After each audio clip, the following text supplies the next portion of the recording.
오늘 말씀은 이제 사도행전 3장 1절에서 10절 말씀을 보았습니다. 오늘 말씀에 보면 이제 베드로와 요한이 등장하고 베드로와 요한이 어떤 한 사람을 만나게 되는데 이 사람이 오늘 본문 말씀에 보니 나면서 못 걷게 된 자였습니다. 태어나면서부터 한 번도 걸어본 적이 없어요. 그래서 이 사람은 걸어본다는 것은 상상도 하지 못하고, 그래서 그냥 한 번도 걷지 못하고 이렇게 사는 것이 내 인생이다 생각하고, 걷는 인생도 있는데 걷지 못하는 것이 내 운명이구나 생각하며 절망적인 체념과 포기 가운데 살아온 한 사람을 만났다는 거예요. 이 사람은 사람들이 메고 옵니다. 자기 스스로 움직일 수 없으니. 그리고 메고 와서 성전 미문 앞에 탁 내려놓습니다. 그 이유는 성전에 드나드는 사람에게 구걸하기 위해서. 우리 교회 앞에 구걸하는 사람이 탁 빈치고 앉아있다고 생각해 보세요. 여러분, 예배당 드나들면서 얼마나 마음이 부담이 되겠어요. 저도 서울에 가서 전철을 딱 타면 이제 눈을 감으시고 지팡이를 이렇게 소경처럼 두드리면서 하모니카를 불고 지나가는 사람들은 왜 모두 찬송가를 하는지, 그래서 그 찬송가를 들을 때마다 마음이 얼마나 부담이 되는지, 도와줘야 되는지 말아야 되는지, 잘하는 건지 속는 건지, 그 짧은 시간이 얼마나 긴지 몰라요. 또 그분들은 또 찬송가도 구슬프게 아주 막 얼마나 부르는지 부담이 되는지 모릅니다. 여기서 구걸도요, 원어에 보면 간청하다, 요구하다, 탄원하다, 아주 강력한, 아주 절실한 이런 의미가 담긴 단어라고 할 수가 있어요. 그래서 이 사람이 이제 성전 입구에 앉아가지고 5절에 보니까 무엇을 얻을까 하여 바라보거늘, 사람이 들어갈 때마다 바라본 거예요. 여러분이 지나갈 때마다 바라본다고 생각해 보세요. 그래서 이 사람이 날마다 이렇게 성전 미분에 이 사람을 두었다는 것은 날마다 이렇게 살아가는 것이 이 사람의 인생이었다는 거예요. 그런데 이 무익한 사람이 오늘 베드로와 요한을 만나게 됩니다. 누구를 만난다는 거 참 중요하죠. 우리가 사람을 잘 만나고 좋은 만남이 되면 너무나 행복하고, 그런데 잘못 만나면 인생이 망가질 수도 있는데, 오늘 베드로와 요한이 이 사람을 만남으로 말미암아 오늘 마지막 결론에 가보면 이 사람이 놀라운 삶의 변화가 일어나요. 한 번도 걷지 못한 이 사람이 발과 발목에 힘을 얻고 일어나서 뛰기도 하고 걷기도 했다는데, 이 표현은 아주 역동적인 표현. 그래가지고 그냥 뛰어가는 것이 아니라 위로 펄쩍펄쩍 점프하듯이 뛰었다는 표현이 이 표현이에요. 그래서 상상할 수 없었던 놀라운 삶의 변화가 이 사람에게 일어나게 된 거예요. 그래서 이 사람이 상상하지 못했던 엄청난 결과를 가져오게 되었고, 새로운 세상을 살게 되었고, 평생을 살면서 꿈도 꾸지 못했던 엄청난 회복의 삶을 살게 되는데, 여러분, 이보다 더 기쁜 일이 어디에 있겠어요? 그래서 오늘 저는 이 말씀을 보면서 오늘 이 말씀 속에 이 사람 참 행복하겠다. 그런데 이 안전뱅이 나면서부터 걸어본 적이 없는 이 사람은 도대체 어떤 사람일까? 오늘 이 사람이 어떤 사람인지 구체적으로 나오지 않아요. 이 사람의 상태만 표현되어 있는데, 문득 이 사람을 묵상하다 보니 이 사람은 다른 사람이 아니라 바로 우리 모두를 말해주는 것이고, 나 자신의 모습을 말해주는 것이 바로 나면서부터 안전뱅이 된 사람의 모습이 바로 나의 모습이라는 것을 느끼게 되었어요. 여러분, 성경을 읽으면서 성경을 다른 사건 보듯이 보면 안 돼요. 그래서 성경을 읽을 때마다 여기 나오는 중요한 사람이 나와 동일시하고, 이 사람은 바로 나다라는 이 생각과 이 공감이 있을 때, 그때부터 성경이 나에게 능력 있는 말씀으로 전해지게 되는 거예요. 그래서 오늘 말씀 보니까 바로 이 사람이 우리들 모습 아닙니까, 여러분? 우리들도 나면서부터 죄 아래서 불안정하고 연약하고, 그리고 이제 본질적으로 이제 부패된 본성을 가지고 태어난 존재가 바로 우리들이에요. 또 성장 과정에서 우리들은 치명적인 약점과 아픔을 가슴에 품고 살아가요. 이 세상에 문제없이 살아가는 사람이 어디 있겠어요? 그래서 세상의 문제 앞에서 좌절하고 절망해서 이 세상의 모든 문제가 우리의 발목을 꽉 잡아가지고 뛰지도 못하고 걷지도 못하고 마음껏 살지도 못하고 세상에 눌려가지고 신음하며 살아가는 것이 우리들의 모습이 아닐까 생각이 들게 된 거예요. 그런데 이 사람이 결국은 마침내 마지막에 가서는 발목에 힘을 얻고 하나님을 찬양하면서 자유롭게 하나님 앞에 상처와 아픔으로 극복하고 자유로운 영혼으로 새로운 삶을 살아가게 되는데, 오늘 말씀을 보면서 어떻게 하면 우리도 이렇게 새로운 삶을 살아갈 수 있을까? 오늘 말씀을 경청하는 모든 성도들도 오늘이 나면서부터 걸어본 적이 없는 이 사람이 누렸던 이 해방감, 이 치유와 회복을 경험해서 우리도 그리스도 예수 안에서 뛰기도 하고 걷기도 하면서 아주 회복의 능력 있는 새로운 삶을 살아가는 모든 성도가 될 수 있기를 축원합니다. 여러분, 오늘 이 사람이 회복받은 이 장면을 제가 보니까 세 가지 요소가 있었어요. 세 가지 요소를 잘 보아야 돼요. 이 세 가지 요소를 나의 것으로 다 삼아가지고 나도 그렇게 힘쓰면 성경 말씀대로 나도 일어설 수 있다, 이렇게 우리는 믿고 말씀을 보는 거예요. 어떤 요소가 있었기에 이 사람이 이렇게 회복이 되었을까? 물론 베드로와 요한이라는 사람을 딱 만난 것도 소중했어요. 그런데 이 만남의 과정 절차 가운데 세 가지 요소를 저는 발견했는데, 첫째는요, 오늘 1절 말씀에 나오죠. 이런 말씀이 나와요. 제9시 기도 시간에 기도하다가 이 일이 일어난 거예요. 기도하다가 놀라운 사건이 시작된 거예요.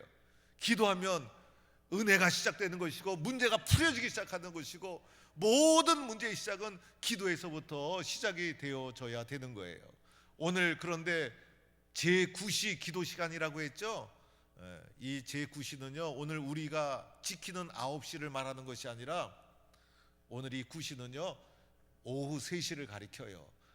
그래서 오늘 베드로와 요한은 유대교에서 내려왔던 기도 시간을 철저하게 규칙적으로 지키며 기도하는 삶을 살았고, 그러던 중에 오후 3시 가장 기도하기 어려운 이 시간에도 기도하기 위해서 움직였던 사람이 베드로와 요한이고, 그래서 베드로와 요한은 늘 기도가 삶이었고 기도가 인생이었고 기도하면서 문제 해결하고, 그래서 초대교회 예수님이 떠난 후에도 예수와 제자들이 함께 모여서 오로지 기도하기에 힘쓰더라 하더니, 사도행전 2장에 가서는 기도 뜨겁게 하다가 성령 체험하고, 그래서 이 기도가 몸에 배어가지고 오늘도 기도 시간 또 지키고, 그래서 이 기도하다가 놀라운 역사를 체험하게 되었다는 거예요. 여러분, 기도하면 된다는 믿음을 가지시기 바랍니다. 기도하지 않으면 쓰러지고요, 기도하지 않으면 작은 문제도 너무 무겁고 커서 이길 수가 없어요. 마치 안전뱅이처럼 발목이 잡히고 힘을 잃어버리고 주저앉아 살아가는 인생이 되어지지만은, 기도하다 보면 문제가 해결되고 기도하다 보면 역사가 일어나고 기도하다 보면 예기치 않은 방법으로 하나님께서 길을 열어주시는 거예요. 그래서 오늘 이 사건도 기도하는 중에 일어난 사건이라는 것을 기억하고, 어렵다고 원망하고 포기하지 말고 기도로 일어서는 성도가 될 수 있기를 축원합니다. 두 번째 요소가 있었어요. 두 번째 요소는 1절에 이어서 보니까 베드로와 요한이 어디로 갔어요? 성전으로 올라가다가 이 사건을 맡는 거예요. 성전으로. 그래서 오늘 이 말씀은 기도도 중요하지만 장소도 중요했어요. 바로 성전, 오늘 우리에게 적용하면 교회라고 할 수가 있어요. 그래서 1절에도 성전 나오죠. 2절에는 성전이 2번 나오죠. 3절에도 성전 나오죠. 8절에도 성전 나오죠. 10절에도 성전 나오죠. 그래서 1절부터 10절까지 끊임없이 성전이란 단어가 이어지면서 오늘 이 사건이 흘러가고 있어요. 그래서 오늘 말씀 속에서는 성전에서 기도했다는 사실을 강조하고 있다라고 할 수가 있는 거예요. 오늘 우리에게 적용해 보면 교회에서 기도한 것이죠. 교회는 어떠한 장소입니까? 기도하는 장소. 그래서 예수님께서 내 집은 만민이 기도하는 집이다, 이렇게 말씀하셨죠. 그래서 교회는 기도하러 오는 것이고, 교회 와서도 좀 일찍 와서 기도로 나를 성찰하고 하나님 앞에 기도하고, 또 교회 곳곳에서는 기도의 소리가 늘 끊이지 않게 울려 퍼지는 것이 기도여야 되는 것이고, 교회의 기도방에는 기도하려는 사람들이 늘 줄을 서서 가야 되는 것이 기도방이고, 교회 모든 일은 기도로 시작하고 기도로 끝내고, 우리가 집에서도 기도하지만은 교회에서 기도하는 것이 기도에 힘이 있고 능력이 있는 거예요. 하나님은 교회를 통해서 역사해 주신다는 거예요. 그래서 오늘 이 베드로와 요한도 기도하러 어디로 가다가 성전 교회 가다가 이 놀라운 은혜가 있었던 것처럼 우리도 교회에서 기도하는 것을 열심히 내야 된다는 거예요. 오늘 우리 교회가 내년에는 100주년이 됐는데 교회 100년의 역사를 가진 교회가 한국 교회 많지 않아요. 그런데 100년의 역사를 가지게 되었다는 것은 100년 동안에 이 재단에 뿌려진 기도가 많다는 거예요. 심겨진 기도가 많다는 거예요. 그래서 이 뿌려지고 심겨진 이 기도 응답의 역사가 많은 교회라는 것을 의미하고도 있는 거예요.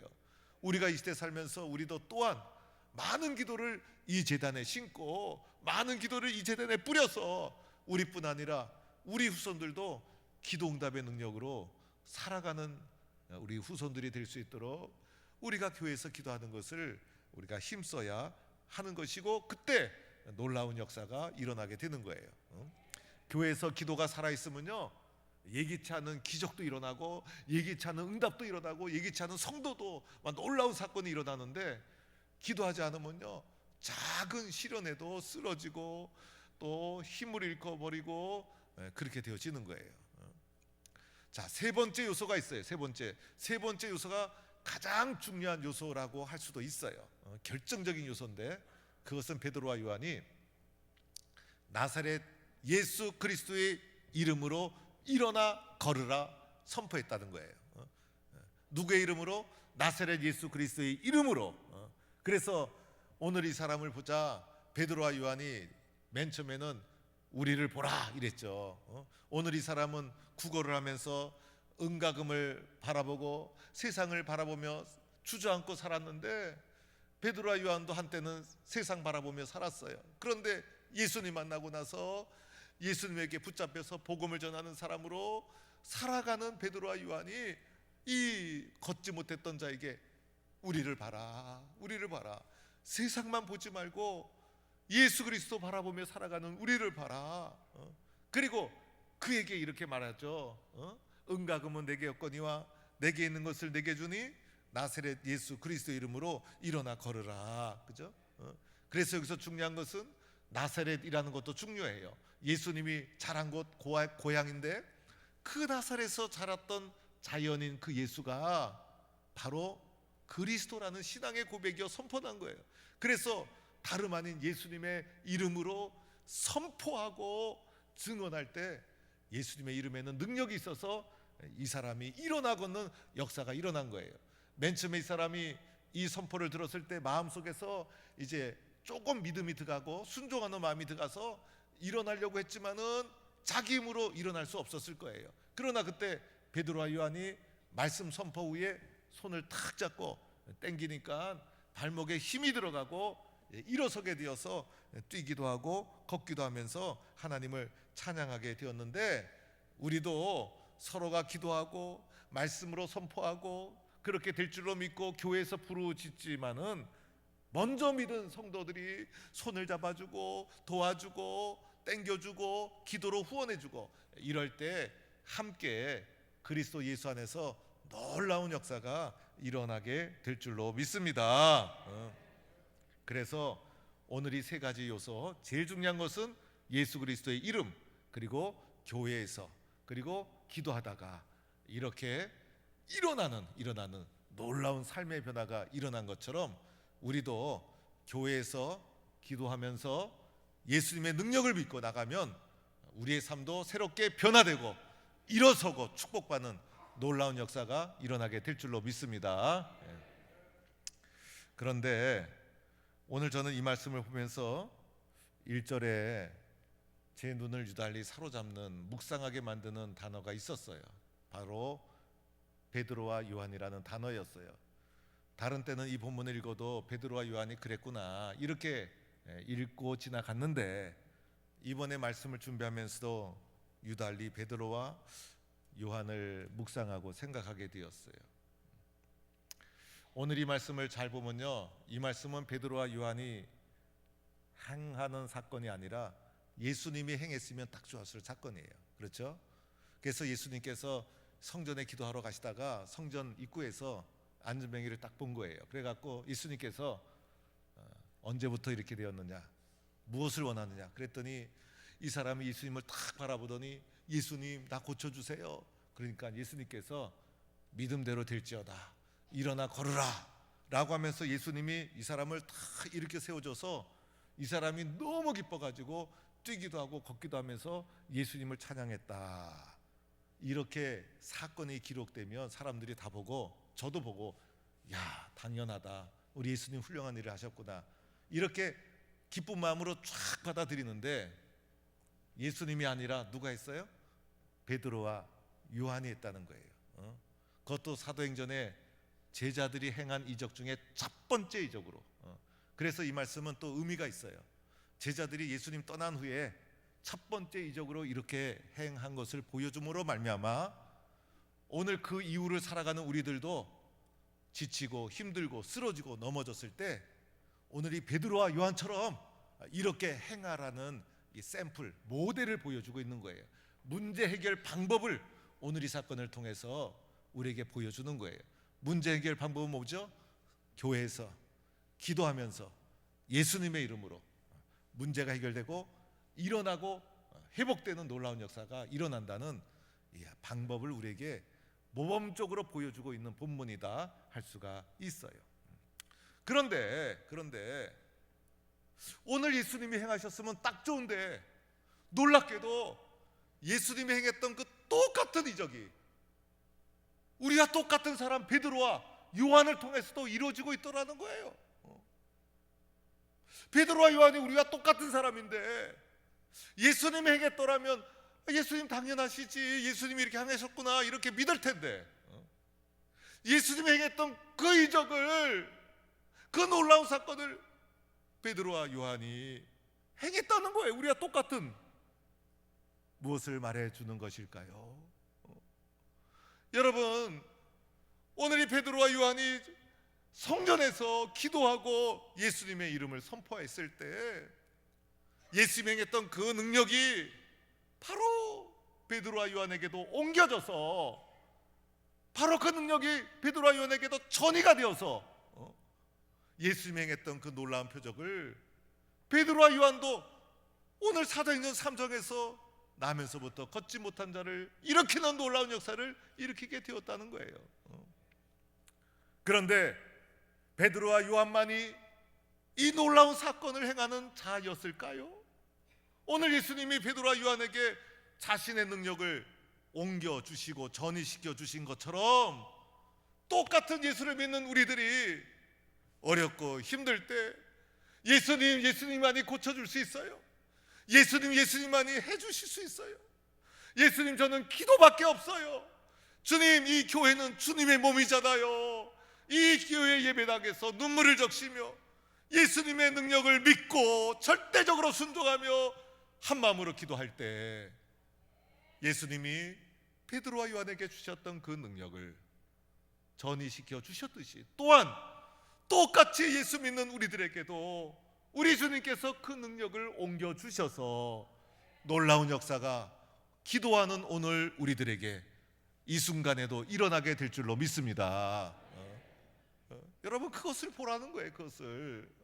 그래서 베드로와 요한이 행한 놀라운 사건을 생생하게 우리에게 증언하고 있다라고 할 수가 있는 거예요. 우리가 문제가 있을 때 꼭 해야 되는 것이 있죠. 하나님 베드로와 요한도 믿음을 가지고 행할 때 놀라운 역사가 일어났는데 나도 베드로와 요한이 가졌던 똑같은 믿음을 가지고 주님 앞에 엎드려 기도합니다. 예수님은 하실 수 있습니다. 주님은 도와주십니다. 이런 믿음으로 주님 앞에 나가 여러분 다리와 발목에 힘을 얻고 다시 뛰기도 하고 걷기도 하면서 하나님을 찬양하는 하나님의 놀라운 사람으로 새롭게 쓰임받는 동부의 성도가 되기를 주의 이름으로 간절히 축원합니다.